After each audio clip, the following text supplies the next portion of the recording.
Free of cost का यदि हमें पता चल जाए, उससे हम अपने घर को डेकोर करें तो हमारी खुशी का कोई ठिकाना नहीं रहता। फ्रेंड्स, आज की वीडियो ऐसी ही मैं कुछ लेकर आई हूँ जो बहुत ही प्रैक्टिकल है, इफेक्टिव है और जीरो कॉस्ट के ऊपर है। तो यदि वीडियो आपको अच्छी लगे तो प्लीज़ वीडियो को पूरा देखिए, स्किप मत कीजिए। चैनल पे नए हैं तो चैनल को सब्सक्राइब कर लीजिए। बरेवाल रश्मि मेरा नाम है और जीरो कॉस्ट वाले हैक लेकर आई हूँ आज की वीडियो में।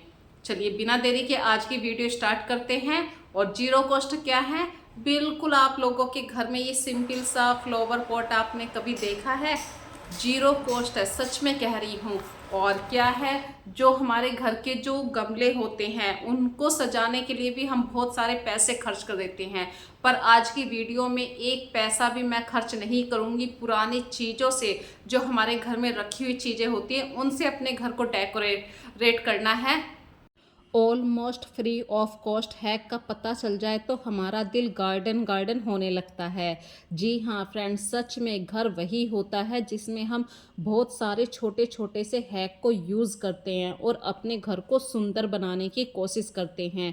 तो आज की वीडियो कुछ इसी हिसाब से है। 2 हैक मैं आप लोगों के लिए बिल्कुल ऐसे लेकर आई हूँ, बिल्कुल फ्री, 1 रुपया भी उसमें खर्च नहीं हुआ है। तो चलिए बिना देरी के आज की वीडियो स्टार्ट करते हैं।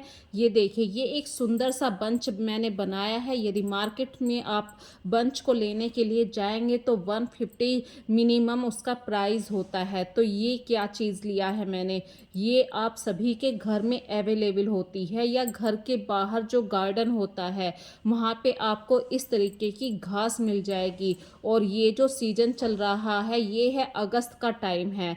अगस्त के आसपास घास के ऊपर छोटे छोटे से फूल खिल जाते हैं और कोई ना कोई हमारे जो छत वाला टेरेस होता है वहाँ पे भी हम सुंदर सुंदर से फूल लगा कर रखते हैं। बस उन फूलों को इकट्ठा करना है और एक बंच तैयार करना है। बंच कैसे तैयार करना, आपको एक रबड़ बैंड की हेल्प से ये सारी जो भी घास के टुकड़े हैं, टहनियाँ हैं, इन सबको इकट्ठा कर लेना है। इसी तरीके से दूसरा हैक आप लोगों के लिए लेकर आई हूँ। अक्सर आप लोगों के घर में सुंदर सुंदर से क्रोशी के डिजाइन होते हैं जो हम लोग बहुत पहले बनाया करते थे। आजकल तो ये ट्रेंड में नहीं चल रहा है, पर हाथ से बनाई हुई चीज़ है और इतनी मेहनत से बनाई है तो फ्रेंड्स इनको फेंका भी नहीं जाता है। तो इसका यूज़ कैसे किया जाए? अक्सर हम महंगे महंगे सिरेमिक के पॉट ख़रीदा करते हैं या फिर कुछ ऐसी डेकोरेशन वाली चीज़ ख़रीदा करते हैं जिसके अंदर ये हम प्लांट्स को रखकर और भी ज़्यादा सुंदर दिखा सकें। तो हमें करना क्या है, जो हमारा डिजाइन है उसके अंदर आपको किसी ऐसी मतलब डोरी की हेल्प से इसको अच्छी तरीके से बांध देना है ताकि ये हिले ना। और ये ध्यान जरूर रहे, आपको प्लांट को पानी 1 दिन पहले दे देना है क्योंकि ये एक कपड़ा है।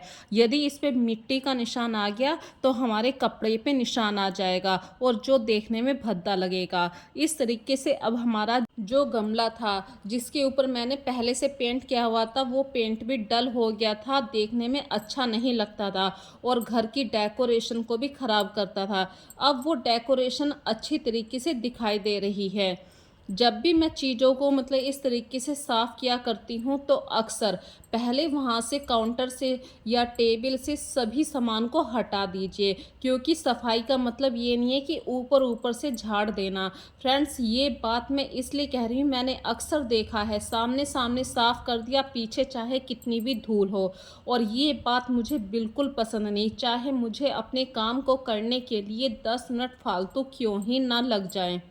और फ्रेंड्स, यहाँ पे भी एक छोटा सा हैक आप लोगों के साथ शेयर कर रही हूँ। अक्सर हम टेबल के पास कुछ ना कुछ पढ़ा करते हैं, चाहे वो न्यूज़पेपर हैं या कोई भी मैगजीन है, और हम उसको ऐसे ही रख देते हैं। तो चीज़ों को कुछ स्टाइलिश दिखाने के लिए आप कोई भी मैगजीन है उसे जब आप फोल्ड करेंगे एक चूड़ी डाल दीजिए। अब क्या होगा कि ये मैगजीन ना तो खुलेगी और पंखे भी चलेंगे तो इसके पेज भी नहीं उड़ेंगे। और फ्रेंड्स, जब भी आप डेकोरेशन करें तो डस्टिंग ज़रूर करें, उस एरिए पे डस्टिंग ज़रूर करें जो आपको दिखाई नहीं देता है, क्योंकि वो छुपे हुए डस्टिंग वाले एरिए होते हैं। हैं। इसी तरीके से अगला हैक आप लोगों के लिए लेकर आई हूँ। अक्सर हमारे घर में ऐसी बहुत सारी जगह होती हैं जिनको हम दिखाना नहीं चाहते, तो उन चीज़ों को दिखाने से फ़ायदा भी नहीं है। भाई शूज़ रैक है, सबको पता है शूज़ रखे हैं, तो लेकिन वे चीज़ यदि आप थोड़ा सा छुपा के रखेंगे, जैसे कि आपके पास कोई भी कपड़ा है, उसको अच्छे तरीके से वहाँ पे टैग कर दीजिए, टांग दीजिए, ताकि वो ऐसा ना लगे कि कुछ भी पड़ा है वहाँ पे।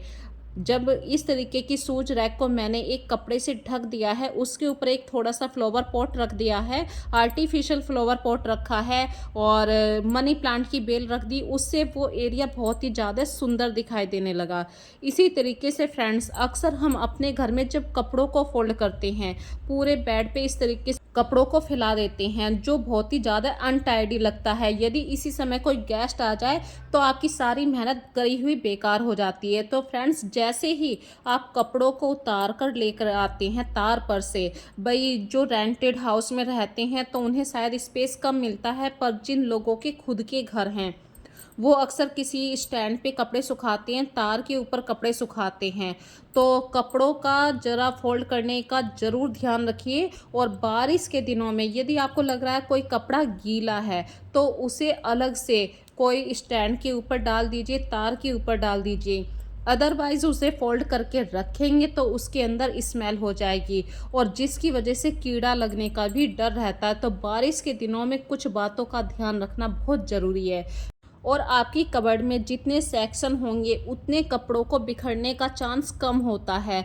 इसी तरीके से बेडशीट वाले सेक्शन को आप अलग रखिए, कर्टेन्स वाले सेक्शन को भी अलग रखिए।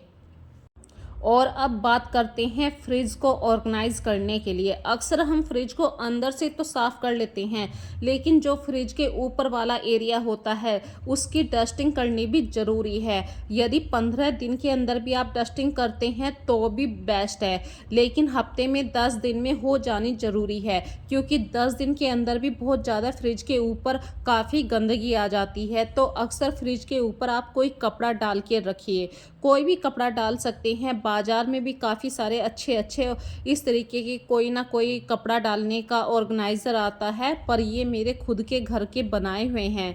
और फ्रिज को सही से ऑर्गेनाइज करना ज़रूरी है। तो मैंने यहाँ पे 2 आर्टिफिशियल फ्लावर पॉट भी रखे हैं फ्रिज के ऊपर, ताकि वो सुंदर से लगें। इसी तरीके से फ्रेंड्स, हमारे घर में कुछ ऐसे कंटेनर होते हैं जो हमारे जिनकी लीड ख़राब हो गई या जिनको हम यूज़ नहीं कर रहे हैं, हमारे घर में ऐसे ही रखे हैं, तो उन चीज़ों को डंप मत करिए, उन चीज़ों का यूज़ कीजिए। चाहे आप ग्रेन्स भरिए, कुछ भी दालें भरिए, नहीं भर सकते हैं, वो खाली डिब्बे हैं, तो आप फ्रिज के लिए उन्हें यूज़ कर लीजिए। जैसे कि मेरे पास ये 3 कंटेनर थे, बिल्कुल खाली रखे थे, अभी कोई सामान भरने की ज़रूरत नहीं थी। मैंने इस तरीके से इन सब्जियों को इन कंटेनर के अंदर रख लिया। इसी तरीके से फ्रेंड्स, हमारे घर में बाहर से सब्जी आती है, तो जो सब्जी आती है वो वाले कंटेनर आप फेंकिए मत। उनके अंदर आप बहुत सारी ऐसी सब्जी रख सकते हैं, अदरक है, नींबू है, यहाँ तक कि हरी मिर्ची भी। मैंने इस तरीके के जीरो कॉस्ट वाले हैक, इसीलिए मैं कहती हूँ पूरी वीडियो को जीरो कॉस्ट वाली हैक है, क्योंकि सब्जी को ऑर्गेनाइज करने के लिए भी मेरे 10 रुपये भी खर्च नहीं हुए हैं। जब ये सब्जी यूज़ हो जाएगी और कंटेनर खाली हो जाएंगे, मैं फिर से इन कंटेनर के अंदर यदि मुझे ज़रूरत होगी मैं फिर से कोई सामान फिलअप कर लूँगी। इसी तरीके से हमारे घर में मतलब बहुत सारे ऐसे कपड़े हो जाते हैं जो ख़राब हो गए। तो एक टी शर्ट थी, टी शर्ट का अगले वाला भाग जो वाइट कलर का था, मैंने उसको कैंची से कट करके उसके अंदर भिंडी को रख दिया है। अब भिंडी 3 दिन बाद भी बनाएंगे तो भिंडी बिल्कुल ताज़ी निकलेगी। इसी तरीके से वीक में एक बार जहाँ पे आप ड्राई सब्ज़ी रखते हैं, जैसे आलू हो गए, प्याज हो गए, इनको आप फ्रिज में स्टोर नहीं कर सकते हैं। तो हम मेरे पास ये 3 रैक वाली थी, एक मतलब सब्जी वाली जो बास्केट थी, इसमें 3 भाग हैं, और तीनों भागों को मैं मतलब ऊपर वाले में कुछ सब्जी रख लेती हूँ, दूसरे में भी, लेकिन तीसरे वाले भाग में ऐसा कुछ रख लेती हूँ जो मुझे 15-20 दिन में चाहिए। इसी तरीके से फ्रेंड्स, जब बच्चों को सब्जी पसंद ना आए, जैसे कि आपने लौकी बनाई है, बच्चों को बिल्कुल पसंद नहीं आती, तो लौकी को पहले उबाल लीजिए और उसमें तड़का लगाइए बाद में, और आप चॉप करी हुई सब्जी डालिए, क्योंकि जितना आप मोटा प्याज डालेंगे, मोटे थोड़े से टमाटो डालेंगे, बच्चों को रंग बिरंगी सब्जी बहुत पसंद आती है। और जब बच्चों को प्याज मिलेगी तो वो ऑटोमेटिक उन्हें पता भी नहीं चलेगा कि मम्मी ने आज लौकी बनाई है। लौकी को जब भी आप बच्चों के लिए बनाएं तो लौकी को मैश ज़्यादा कर लीजिए, बिल्कुल पता ना चले कि आज लौकी बनी है, इतना आपको उसे मैश कर लेना है। तो मैंने कुकर के अंदर लौकी को पहले ही बॉईल कर लिया था और अब मैं दे रही हूँ तड़का बाद में। तो फ्रेंड्स, आज की वीडियो आप लोगों को कैसी लगी मुझे कमेंट करके ज़रूर बता दीजिए। फिर मिलेंगे एक नई वीडियो में नए कॉन्सेप्ट के साथ। तब तक के लिए friends bye bye. So take care friends.